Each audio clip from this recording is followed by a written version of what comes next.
Israel, যে রাষ্ট্র আন্তর্জাতিক অঙ্গনে নিজেকে শান্তির রক্ষক হিসেবে তুলে ধরতে চায়, বাস্তবে কি তাই? আজ সেই প্রশ্নটি আরো জোরালোভাবে উঠে আসছে যখন গাজার শিশুরা বোমার শব্দে ঘুমাতে পারে না, মসজিদে নামাজরত মুসল্লিদের উপর ঝরে পড়ে গুলি, আর পুরো জাতিকে উচ্ছেদ করে ধ্বংসস্তূপে পরিণত করা হয়। কোরআনের সূরা আল বাকারায় বলা আছে, তারা যখন বলে আমরা তো শান্তি আনয়নের জন্যই কাজ করি, তখন জেনে রেখো তারাই সবচেয়ে বড় ফিতনা সৃষ্টিকারী, কিন্তু তারা তা বুঝতে পারে না।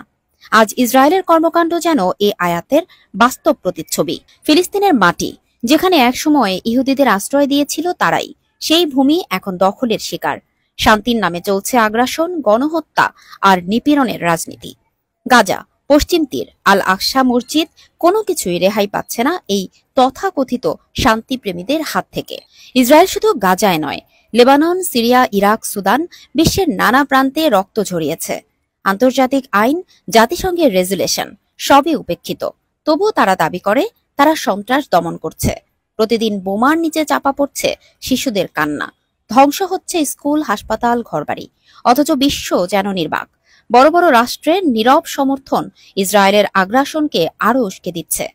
একসময় যারা আশ্রয় চেয়েছিল, আজ তারা আশ্রয়দাতাদেরকেই তাড়িয়ে দিচ্ছে। ইতিহাসের নির্মম প্রতিশোধ কি একে বলে? আজ তাই প্রশ্ন ওঠে, ইসরায়েল কি সত্যি শান্তির বার্তাবাহক, নাকি শান্তির মুখোশ পরা এক আগ্রাসী শক্তি? উত্তরটা হয়তো আমাদের চারপাশেই, শুধু চোখ খুলে তাকাতে হবে।